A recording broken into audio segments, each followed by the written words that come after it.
교회 소식 먼저 알려드립니다. 기도학교 찬양 간증 집회 안내입니다. 내일 6월 16일 목요일 오전 10시 30분 본당에서 진행됩니다. 기도학교 수료자와 관심 있는 우리 모든 성도님들의 많은 참여를 바랍니다. 다른 광고는 주보를 참고해 주시기 바랍니다. 이 시간 다 함께 찬양대 송영에 맞춰 묵도하심으로 수요 예배를 하나님께 드리시겠습니다.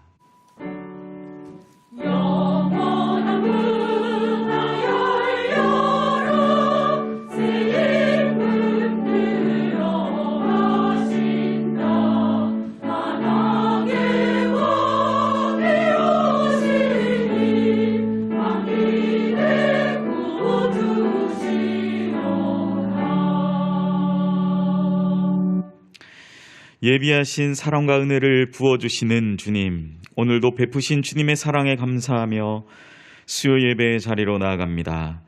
날마다 주시는 하나님의 은혜를 알게 하셔서 매 순간이 주님의 은혜 아니면 살아갈 수 없는 자들임을 고백하는 예배의 시간이 되게 하소서. 말씀을 따라 간구하며 아버지 하나님의 뜻을 쫓아서 주신 소망으로 살아가는 복된 하루의 삶이 되게 하소서. 감사드리며 예수님의 이름으로 기도드립니다. 아멘.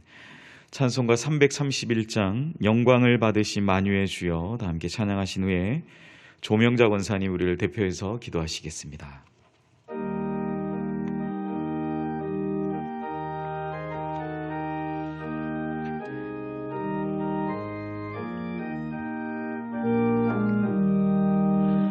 영광을 받으신 만유의 주여 우리가 명령을 따르리다.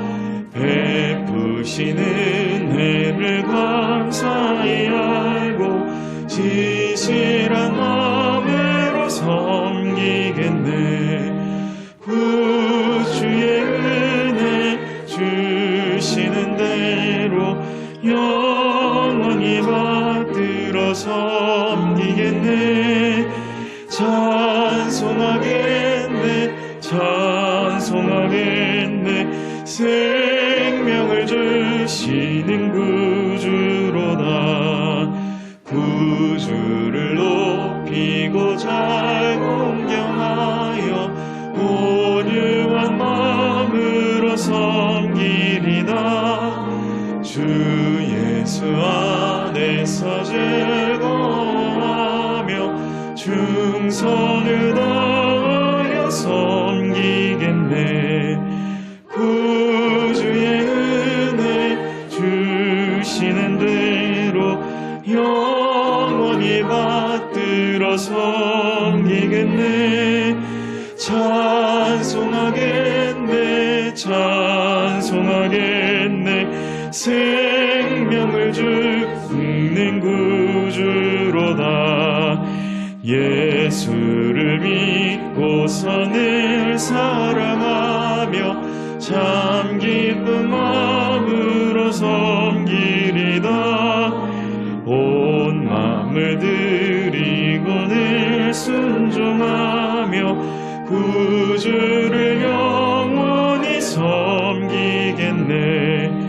구주의 은혜 주시는 대로 영원히 받들어 섬기겠네. 찬송하겠네 찬송하겠네. 생명을 주시는 구주로다.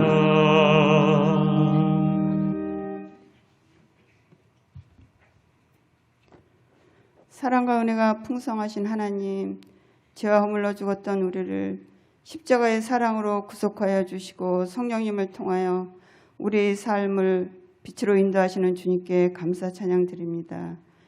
연유계를 사랑하시는 하나님 아버지, 고레스 왕의 마음을 감동시키사 성전 재건을 허락하시고 아닥사스 왕에게 성전을 아름답게 할 뜻을 두시고 에스라와 이스라엘 백성들을 하나님의 선한 손길로 도우시며 인도하셔서 그 일 행하임을 주신 신실하신 하나님의 은혜가 연희교회 가운데 충만하게 임하길 기도드립니다. 그리하여 박재현 담임 목사님과 더불어 새로운 사역의 길을 함께 가는 연희교회 모두가 하나님의 온전하신 뜻대로 서로 사랑하며 말씀을 통한 은혜와 기도의 능력으로 주님의 몸된 교회를 아름답게 세워가는 우리 모두 되게 하옵소서. 연희 주일학교 모든 예배가 함께 모여 안전하게 드려지게 하시고 코로나 상황에도 7, 8월에 있을 여름 성경학과 수련회를 기도로 준비하는 교역자와 교사들에게 지혜와 능력을 주셔서 잘 준비하여 진행하는 모든 시간 귀한 은혜가 모든 학생들에게 넘치게 하옵소서. 오늘도 국내에서 사역하시는 선교사님의 건강과 안전을 지켜주시고 연희교회가 날마다 기도와 후원, 협력하는 교회로서 사명을 잘 감당할 수 있도록 인도하여 주시옵소서. 6월 호국 보훈의 달입니다. 지금까지 이 땅의 안보와 평화를 지켜주심에 감사드리며 지금도 전쟁의 아픔과 고통 중에 있는 우크라이나를 불쌍히 여기사 종전의 소식이 속히 들려지기를 기도합니다. 국률이 많으신 하나님, 육신의 연약함으로 가정에서 병원에서 치료 중인 지체들을 국률이 여기사 약한 자를 강하게 하시는 전능하신 하나님의 손길로 치유와 회복의 은혜 주시기를 간절히 기도드립니다. 말씀을 전하시는 전치면 목사님, 성령의 능력으로 붙들어 주셔서 진리의 말씀이 선포되고 말씀을 들은 저희들은 생명의 아름다운 성령의 아름다운 열매 맺는 삶을 살게 하옵소서. 내일 진행되는 기도학교 찬양 간증집회와 구묘기도회, 토요일 영화부의 행사가 주의 은혜로 가득하게 하시기를 기도합니다. 샬롬 찬양대가 정성을 다하여 드리는 찬양이 주님께 영광되게 하시고 찬양대원의 삶 속에 기쁨과 감사가 늘 풍성하게 하옵소서. 이른 비와 늦은 비의 은혜로 이 땅에 단비를 내려주심에 감사드리며 선한 목자 되시는 예수님의 이름으로 기도드립니다. 아멘.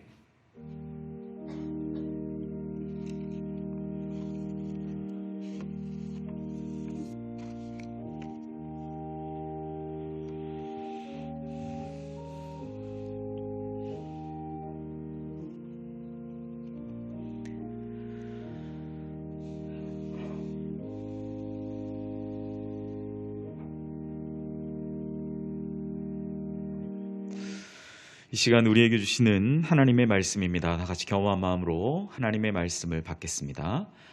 하나님의 말씀은 누가복음 19장 11절에서 16절까지 말씀입니다. 신약 성경 128면에 있습니다. 누가복음 19장 11절에서 16절 말씀 우리 한 절씩 교독하여 읽겠습니다.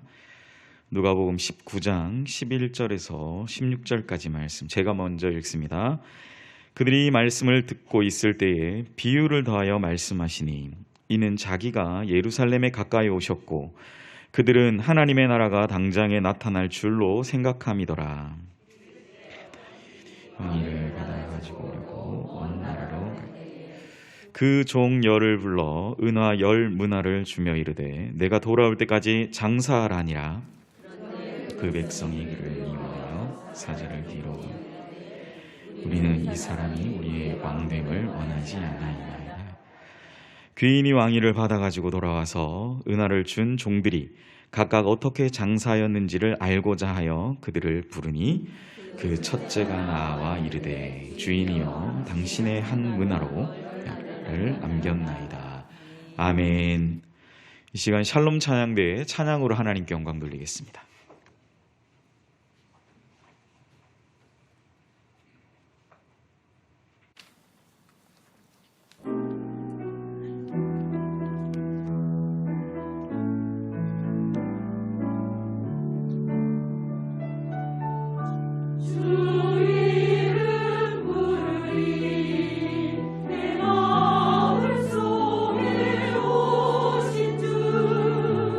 주 이름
귀하고 은혜로운 찬양으로 섬겨주셔서 감사드립니다.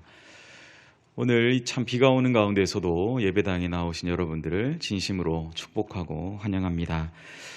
오늘도 우리가 예배 가운데 거하시는 주님을 만나고 우리 가운데 참 믿음과 확신 가운데 충만한 주님 주신 은혜가 가득하시기를 간절히 축복합니다. 이 시간 함께 읽었던 본문의 말씀으로 하나님께 충실한 사람이라는 제목의 하나님 말씀 증거하겠습니다. 성실이 재능을 이긴다라는 말이 있습니다. 이 말은 어느 누구도 따라갈 수 없고 범접할 수 없는 타고난 재능이 있다고 할지라도 꾸준한 성실 앞에서는 결국 엎드리게 된다라는 이야기죠. 그래서 사람은 언제나 자신의 인생 앞에 있어서 온전하고 올바른 방향을 잘 설계하고 나아가는 것이 1차적으로 중요합니다. 선한 방향의 성실로 나아가야지 나쁜 방향의 성실로 나아가면 그것만큼 비참한 것은 없기 때문이죠. 믿음의 사람들인 우리에게도 동일하지 않은가라는 생각을 합니다. 사실 이러한 성실의 자세, 특별히 하나님이 말씀하시는 온전하고 올바른 방향의 선한 방향의 온전한 성실이 믿음의 사람들인 우리 모두에게도 반드시 필요하고 바로 하나님께서 요구하시는 것이 바로 이러한 성실의 자세임을 우리는 생각해 볼 수 있는 것이죠. 우리가 성경 속에서도 비록 처음 시작은 미비했지만 성실의 자세로 하나님께 복을 누린 많은 사람들이 있습니다. 그 사람 중에 우린 대표적으로 야곱을 꼽을 수 있죠. 야곱은 형 에서에게 쫓기듯이 외삼촌의 집으로 떠나갔습니다. 아무것도 없고 그는 몸뚱아리 하나 가지고 그렇게 쫓기듯이 떠나갔던 것이죠.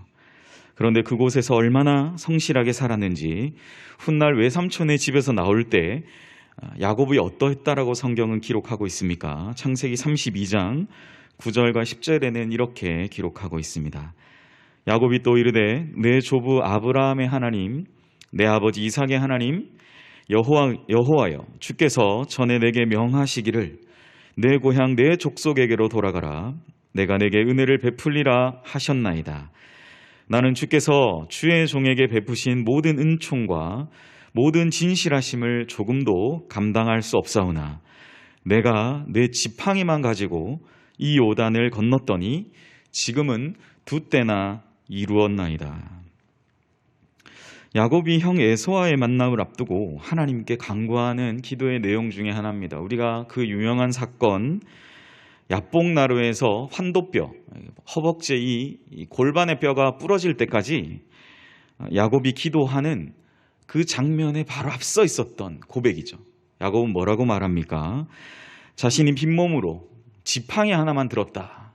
그렇게 본문은 표현하지만 빈몸으로 지팡이 하나 들고 외삼촌 집으로 내가 갔는데 그 요단강을 건넜는데 한 20여 년 만에 하나님께서 내게 복을 주시고 야곱의 성실함이 이 2때나 이루는 귀한 역사를 주님께서 허락하셨다라고 야곱은 고백하고 있는 것입니다. 그가 성실히 이루었죠. 그런데 그것을 그는 하나님의 은혜가 아니면, 그 하나님의 진실하시고 그 하나님의 은혜가 아니면 내가 이것을 감당할 수 없을 만큼의 바로 그것이었다 라고 그는 하나님께 이러한 찬양과 영광을 올려드리고 있습니다. 요셉은 어떠합니까? 형들에게 팔려서 바로의 친위 대장의 집에 끌려가도 그는 포기하지 않습니다. 하나님이 그로 하여금 꾸게 하셨던 2가지의 꿈을 붙들고 그는 하나님 앞에 엎드리고 있는 것이죠. 먼 훗날 그는 그 꿈을 잊어버렸고 또 형들에게 그런 이야기 했던 것조차도 잃어버리고 나중에 그 베냐민을 만나고 12형제를 다시 만나게 되었을 때 하나님이 그 꿈을 다시 생각나게 하였다라고 하였지만 아마 이때만 해도 끌려갈 그때만 해도 하나님이 꾸게 하신 그 꿈, 하나님은 결코 나를 포기하시지 않는다. 그것이 바로 그가 끌려가도 포기하지 않고 끝까지 성실하게 감당했던 거예요. 하나님께서 요셉과 함께 하심으로 인해서 그가 하는 모든 일에 지혜와 하나님의 지혜와 성실의 복이 임했다라는 거예요. 요셉의 성실에 대해서는 성경이 어떻게 기록하고 있습니까? 창세기 39장 5절과 6절입니다. 그가 요셉에게 자기의 집과 그의 모든 소유물을 주관하게 한 때부터 여호와께서 요셉을 위하여 그 애굽 사람의 집에 복을 내리심으로 여호와의 복이 그의 집과 밭에 있는 모든 소유에 미친지라. 주인이 그의 소유를 다 요셉의 손에 의탁하고 자기가 먹는 음식 외에는 간섭하지 아니하였더라. 요셉은 용모가 빼어나고 아름다웠더라. 요셉은 약간 사기 캐릭터인 것이 성실할 뿐만 아니라 하나님 앞에서 온전한 마음과 외모까지 갖췄다라고 말해요. 아름다운 용모까지도 주님은 창세기 저자를 통해서 그를 칭찬합니다. 하나님은 이러한 요셉의 성실함과 또 하나님 앞에서의 온전한 그 마음, 정한 바른 방향을 가지고 있는, 그리고 성실한 자세를 가지고 있는 그 요셉을 보시고 장차 그가 이제 애굽의 총리로 쓰임 받을 그 준비를 이 종살이를 할 때부터 시키시고 계셨다라는 사실입니다. 사랑하는 여러분, 우리가 앞서 본 창세기에서만 본 이 두 가지의 예를 통해서 알 수 있는 것은 하나님께 쓰임을 받고 하나님과 사람 앞에서 인정받는 사람은 항상 하나님 앞에 순전한 방향을 가지고 있고 또한 성실한 사람임을 알 수 있죠. 성실은 막혔던 길도 열어주고 하나님의 은총을 풍성하게 누리며 고난의 상황에서도 신실하게 주님을 의지하며 나아가는 사람이다라고 성경은 정의하고 있는 것입니다. 사랑하는 성도 여러분, 때때로 우리 자신이 가진 재능이 조금 부족하다고 느낄 때, 막막한 상황 가운데 처해 있다고 느껴질 때, 우리가 그럴 때가 있습니다. 오늘 성경은 우리에게 뭐라고 말합니까? 그럴 때라도 사실 괜찮다라고 이야기하는 겁니다. 사람은 누구나 부족한 면이 있죠. 저도 그렇습니다. 그러나 우리가 놓치지 말아야 하는 것은 바로 무엇입니까? 바로 하나님 앞에서의 순전한 마음과 그 하나님 앞에서의 성실함이죠. 하나님은 주님 앞에서 이 한 사람 한 사람이 어떠한 마음가짐과 자세로 살아가는지, 그리고 얼마나 주님 앞에서 이 성실함을 잃지 않고 살아가는지를 보시는, 그것을 그 마음의 그 중심을 보시는 주님이심을 오늘 이 자리에 모인 우리 모두가 함께 생각하는 저와 여러분 되시기를 간절히 주님의 이름으로 소원합니다. 오늘 본문은 바로 이와 같은 성실성, 하나님 앞에서의 충실한 사람을 소개하고 있죠. 주님은 오늘 우리가 읽지 않았지만 읽은 본문 바로 앞에 주께서 잃어버린 자를 찾으신다라고 하시는데 바로 그 사람이 어떤 사람인지를, 그리고 그가 어떤 마음으로 주님을, 그 주인을 기쁘게 하며 끝까지 믿음의 길을 걸어가야 하는지를 오늘 본문을 통해서 말씀하고 계시죠. 사실 오늘 본문은 앞에 말씀하신 그 본문을 좀 추가적으로 더 설명하시기 위한 예수님의 비유입니다. 예수님은 비유를 사용하실 때 당시의 사람들이 다 이해할 만한 어떤 사건과 그런 하나의 어떤 상징, 어떤 심볼 같은 것을 갖고 오셔서 앞에 있었던 것을 이해하지 못할 때, 앞에 사건을 이해하지 못할 때 그것을 이해하기 위해서, 더 잘 이해하게 하기 위해서 이렇게 반드시 드셨던 것이 바로 예수님의 비유죠. 앞에 본문은 바로 세리장 삭개오가 구원받은 본문입니다.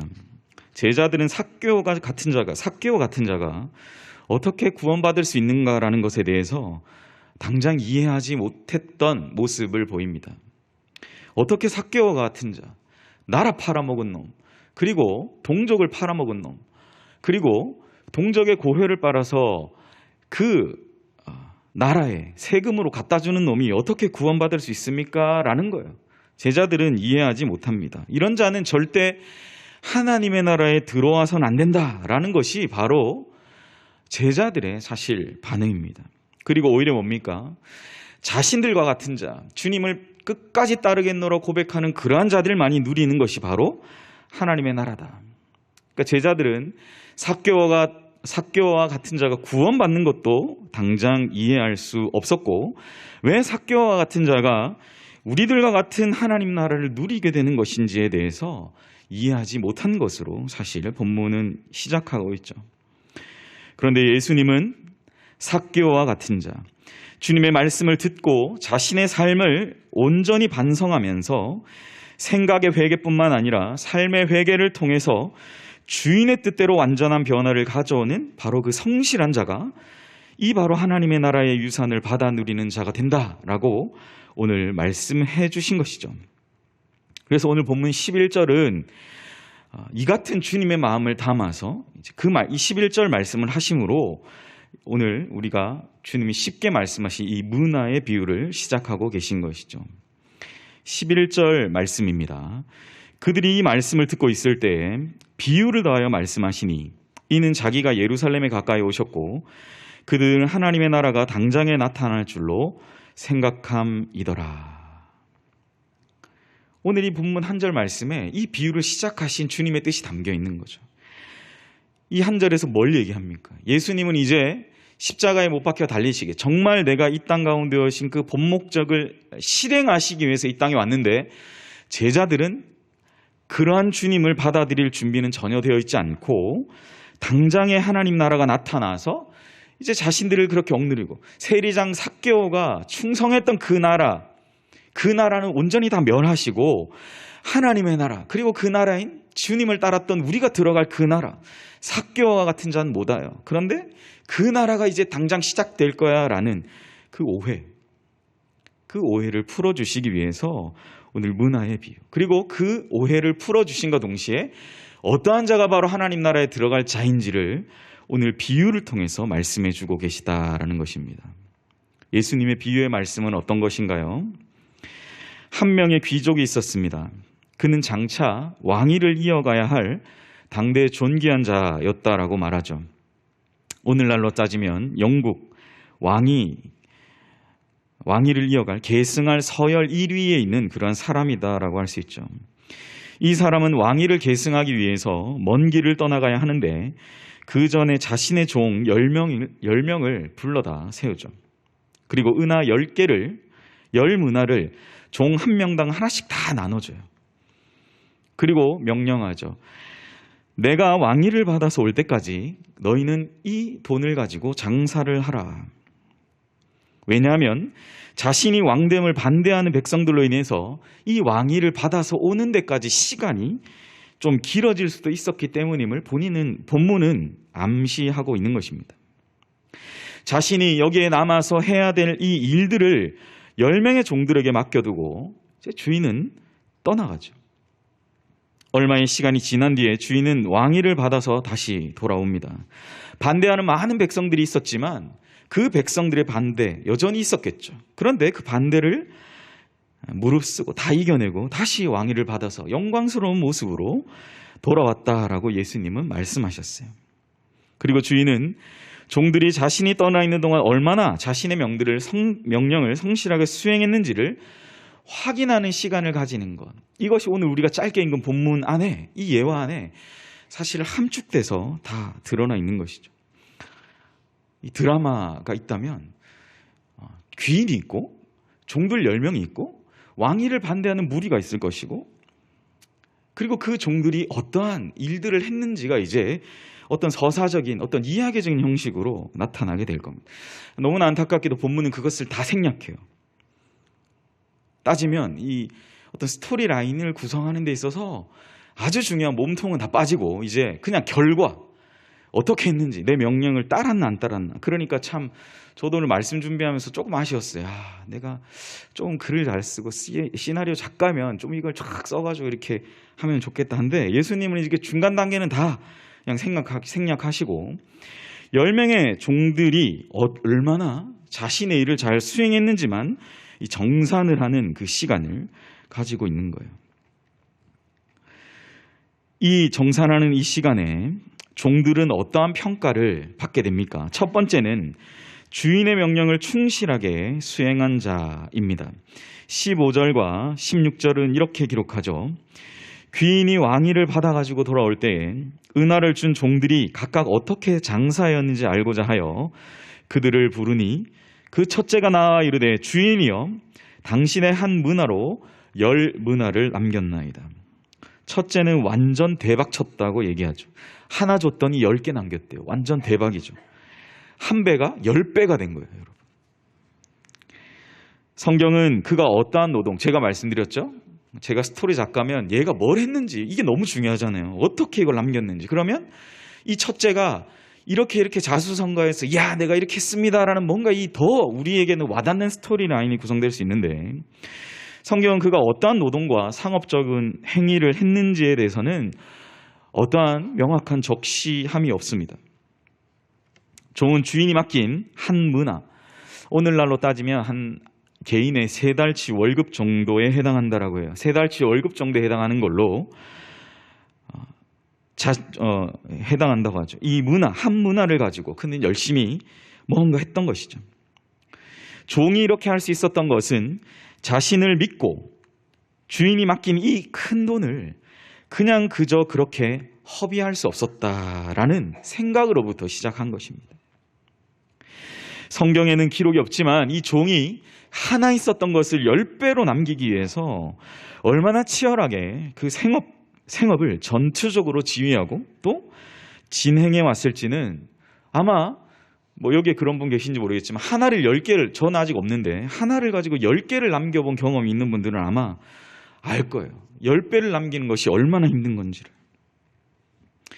그만큼 이 종은 이 10배를 남기기 위해서 치열하게 생업적으로, 그 전투적으로 해왔음을 우리는 미루어 짐작해 생각해 볼 수 있어요. 주인이 맡기고 오신 이 한 문화를 나는 결코 잃어버릴 수 없다라는 그 종 자신의 굳은 의지와 지혜로운 결단, 그리고 이 10배를 벌어들이기 위해서 그가 얼마나 많은 아이디어, 자신의 생각들을 내었겠습니까? 그 수많은 아이디어를 가지고 이 종은 끊임없이 그 주인이 다시 오실 그때까지 끊임없이 도전했을 거예요. 충실히 맡겨진 일에 최선을 다했을 겁니다. 언제까지요? 바로 내 주인, 내게 이 큰 돈, 3달치 월급을 맡기고 간 이 주인의, 내가 주인 앞에서 부끄럽지 않기 위해서 그는 최선을 다한 것입니다. 그렇게 종은 성실하게 소득을 올렸고 주인이 다시 돌아올 즈음에 그 결과가 바로 이 10배의 소득을 올렸다라고 보고하고 있는 것입니다. 그가 얼마나 희생하고 그가 얼마나 헌신했을지에 관해서 모르는 사람들은 하나가 10개가 됐다는 대박친 소식만 가지고 어디에 종목에 투자했냐, 어떻게 그걸 할 수 있었냐라는 것에 관심이 있었겠죠. 그러나 이 종은 돌아올 그 주인을 기쁘게 하겠다라는 그 마음 하나밖에 없었다라는 사실입니다. 사랑하는 여러분, 여러분이 주인이라고 생각하신다면 하나를 맡겼는데 10을 남겼다라고 하면 여러분은 기분 어떻겠습니까? 사실 종은 10개를 남겨도 10개가 다 자기께 되는 게 아니에요. 맡긴 걸 다 가져가시는 분이 있었다라는 걸 알고 있었습니다. 그럼에도 불구하고 그는 최선을 다해 그리고 10개를 남긴 거죠. 주인은 너무나 기뻤을 거예요. 오늘날로 말하면 정말 춤이라도 추고 싶었을 것입니다. 너무나 기뻐서 인센티브라도 줘야 되겠다라는 생각을 했을 거예요. 주인은 그 종에게 포상을 내립니다. 17절 말씀이죠. 주인이 이르되 잘하였다. 착한 종이여, 내가 지극히 작은 것에 충성하였으니 10 고을 권세를 차지하라 하고 3달치 월급을 가지고 그거의 10배를 남겼더니 그 주인이 자신의 왕위로 가지고 온 그것에 10개의 고을을 다스릴 권세를 나눠준 것. 이것도 굉장히 특이하다면 특이할 수 있습니다. 그렇죠? 네가 번 거 그냥 갖고 가. 그 포상 정도가 아니에요. 왕이 가지고 있었던 자신의 고을 권세를 다스릴 그 권세를 그에게 나눠줍니다. 주인이 다시 돌아오기까지 충성을 다한 종은 10배의 수익만큼의 10개의 고을을 다스릴 권세를 받죠. 종의 신분에서 이제는 10개 고을을 다스리는 자로서 신분도 완전히 떡상하게 됩니다. 이렇게 첫 번째 스토리는 아주 아름답게 마무리가 되죠. 왕은 자신이 받아온 그 권세까지도 나누어 줄 만큼 이 종에게 착하고 충성하였구나라고 이야기하고 있는 것이죠. 둘째는 주인의 명령을 안일하게 생각하고 그 시간을 허비한 자에 관해서 소개합니다. 19장 20절과 21절 말씀이죠. 또 한 사람이 와서 이르되 주인이여 보소서, 당신의 한 문화가 여기 있나이다. 내가 수건으로 싸두었나이다.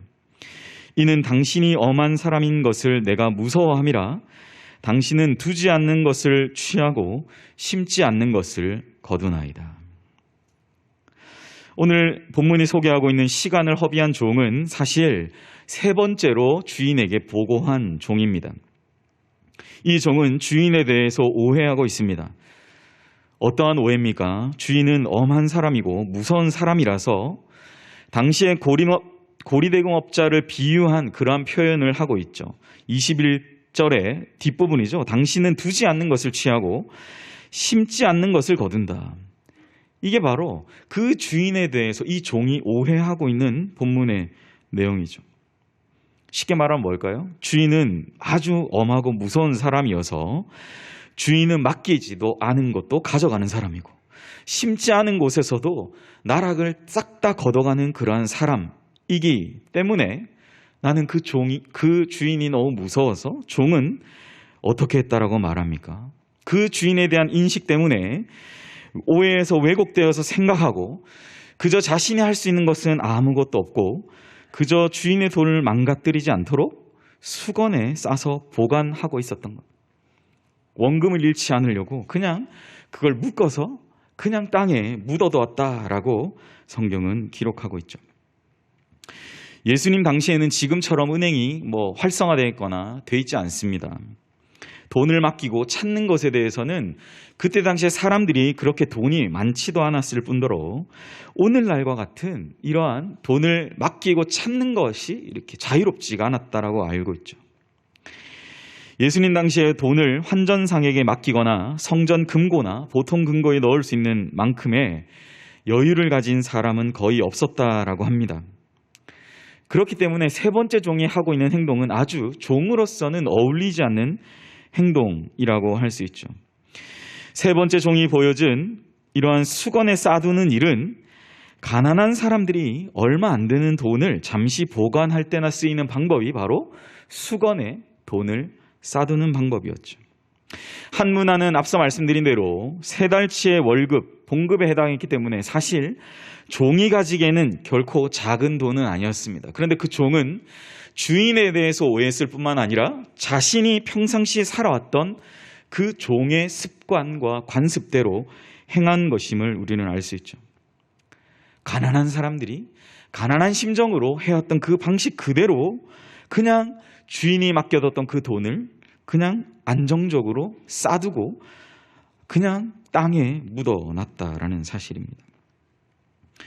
세 번째 종은 자신이 주인을 오해한 것으로 인한 주인에 대한 공포로 인해서 아무것도 하지 않았고 먼 곳까지 다녀온 주인의 시간을 그저 그렇게 허비했던 것을 우리는 말씀을 통해 생각해 볼 수 있는 거예요. 사랑하는 여러분, 주님은 우리에게 허락하신 각자의 달란트와 은사를 통해서 주님의 귀한 사명을 우리가 알고 깨닫고 감당하라고 지금 우리가 누린 이 모든 것들을 허락하셨음을 기억하시는 우리 모두가 되시기를 주님의 이름으로 간절히 소원합니다. 얼마나 열심히 우리가 말씀을 배우고 지식을 쌓는 일에도 최선을 다해야 되겠죠. 그리고 하나님의 시간에 내게 은혜를 베푸신 주님의 그 아름다우심과 복과 은혜를 이 시대의 수많은 잃어버린 자들에게 전하는 우리 모두가 되어야 할 줄로 믿습니다. 오늘 본문은 우리가 너무나 잘 아는 본문이지만 사실 아주 극명하게 두 가지로 나뉘어져서 오늘 우리에게 말씀으로 알려주고 있습니다. 하나님께 충실한 자의 삶으로 살아갈 것이냐, 아니면 하나님의 그 시간을 허비한 자로 살아갈 것이냐. 시간을 충실하게 살아간 자에게는 그 주인의 가지고 있던, 사실 여러분 그렇잖아요. 이 세상의 왕이 누가 자신의 권세를 나누어서 그걸 나누어 줄 만큼 자신이 믿고 따르는 사람, 그 종을 그렇게 대우하는 사람 누가 있습니까? 세상의 원리는 결코 그렇지가 않습니다. 세상의 원리는 자신의 권세를 나누어주는 일들을 결코 행하지 않습니다. 그러나 우리가 사랑하시는 주님은 어떻습니까? 우리가 주님의 권세를 붙들고 이 땅에서 주님이 맡기신 사역을 감당할 수 있도록 우리에게 주님의 권세를 나누어 주시는 분이심을 우리는 오늘 말씀을 통해서 생각해 볼 수 있는 것이죠. 저는 지난주에 또 지난 금요일도 말씀을 드렸지만 한 자치에 야외 예배를 다녀오면서 참 느낀 게 많았어요. 잘 쉰 것도 좋았는데 교회 안에서 제가 교회 사역 우리 교회에서 한 4년 좀 넘게 사역을 했는데요. 우리 교회 안에서는 참 볼 수 없었던 또 느낄 수 없었던 그러한 상황들을 참 많이 경험을 했습니다. 담임 목사님 주변에 여러분들이 누구도 시키지도 않았고 저나 또 같이 간 분들이 조를 짜 주지도 않았어요. 그런데 조를 잘 나누셔가지고 길고 긴 그 하루의 시간 가운데 여러 가지 많은 이야기들도 나누시고 거기서 많이 웃으시고 또 정말 환한 미소로 그 모임을 이렇게 진행하시는 모습들을 봤습니다. 저희들이 이렇게 뒤에서 보면서 그 모습들을 사진도 찍고 이렇게 했었는데요. 정말 우리가 그런 얘기했어요. 마치 정말 좋아하는 선생님 곁에 있는 여고생 같은 그런 모습이다라는 이야기들을 했었습니다. 그리고 목사님과의 그 시간을 누군가 한 명이 독점하는 시간을 보내는 것도 아니고 시간마다 잘 그 시간들을 나누어서 그 이야기들을 하는 모습들을 참 많이 봤죠. 그리고 저에게 있어서는 평소에 저한테 좀 말도 잘 안 걸고 이야기도 잘 안 하시는 분들도 저한테 이런저런 이야기, 의견들을 전하시는 그런 모습들도 있었어요. 목사님 사진을 이렇게 찍으셔야죠. 이렇게 하면서 사진 이렇게 찍어라 얘기도 해주시고 정말 제가 고등학교 이후에 처음 막 여자분한테 막 끌려가가지고 이렇게 하는 그런 아주 적극적인 행동들 너무 좋았어요. 다음에도 그러면 어떨까 그건 좀 고민해봐야 될 것 같은데 그날은 어떤 면에서 되게 부끄럽고 좀 수치스러울 수 있는데도 좋았습니다. 정말. 교회에서는 그런 분이 사실 잘 없어요. 못 하시죠 사실. 야외에서만 볼 수 있는 그런 모습들. 저는 무엇보다 교회에 관한 어떤 생각들을 저는 이제 목사님 이야기 나누실 때 옆에 다 제가 들은 건 아니니까 다 교회를 위한 어떤 생각들을 나누었지 않나라는 생각을 해요. 주님의 몸된 교회를 우리가 더 아름답게 세워나가야 할 그러한 마음들로 목사님과 그런 시간들을 보내시는 모습도 저는 뒤에서 보는데 너무 그게 행복했었습니다.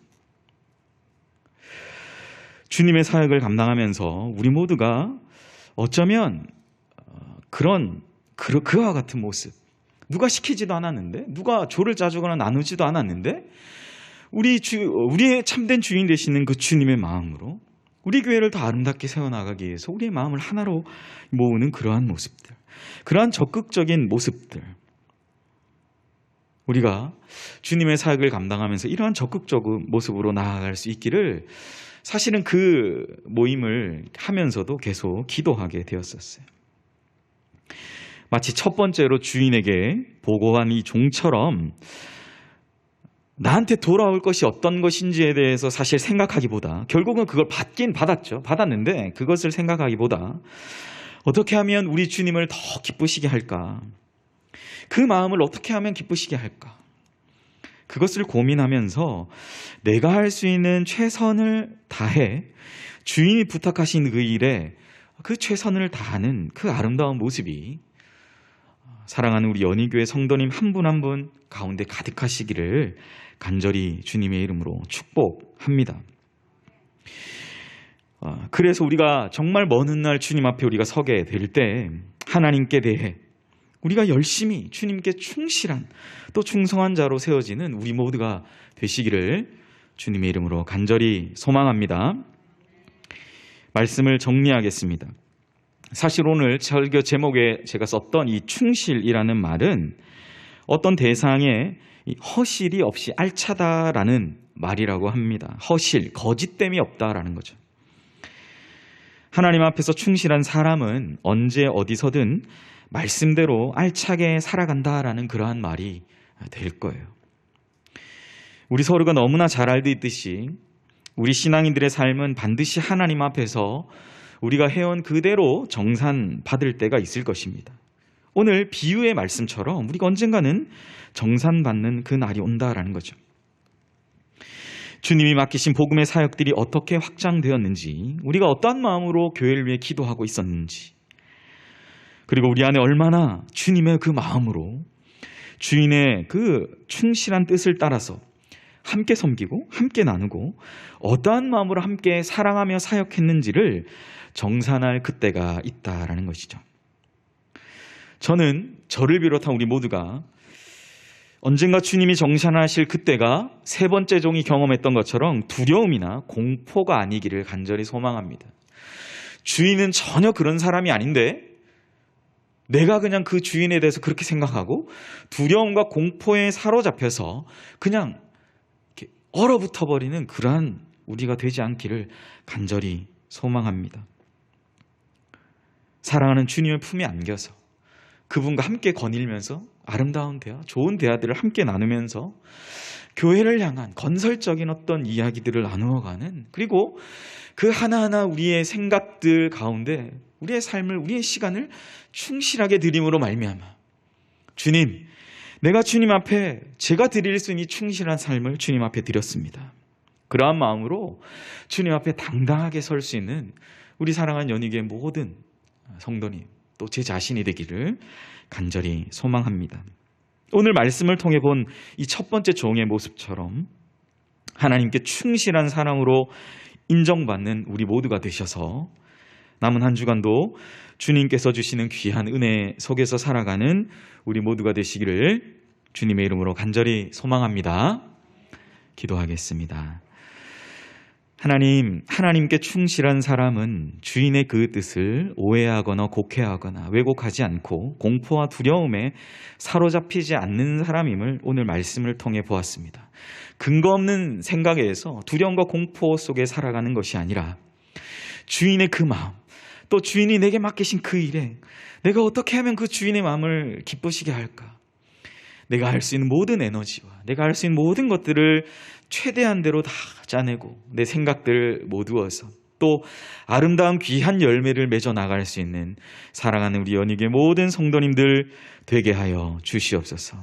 그리하여 정산할 그때에 주인 앞에 서는 것이 두려움과 공포가 아니라 주님, 내가 그 주님의 품에 안겨서 비록 힘들고 어려운 시간들도 있었지만 하나님의 풍성하신 사랑 가운데에서 지금의 제가 있습니다라고 고백하면서 사랑하는 그 주님의 품에 안길 수 있는 우리 모든 연희교회 성도님들 되게 하여 주시옵소서.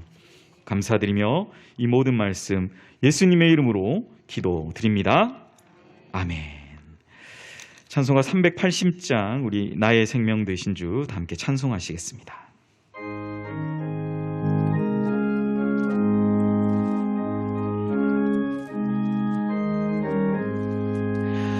나의 생명 되신 주 주님 앞에 나아갑니다. 주의 흘린 보혈로 정케 하사 받아주소서. 날마다 주를 찬송하겠네. 주의 사랑 줄로서 나를 굳게 잡아 매소서. 괴로운 세상 지낼 때 나를 인도하여 주소서. 주를 믿고 나가며 나의 길을 잃지 않겠네. 날마다 주를 찬송하겠네. 주의 사랑 들로서 나를 굳게 잡아 매소서. 세상 살아갈 때에 주를 더욱 사랑합니다. 밝고 빛난 천국에 나의 영혼 들어가겠네. 날마다 주를 찬송하겠네. 주의 사랑 들로서 나를 참으소서.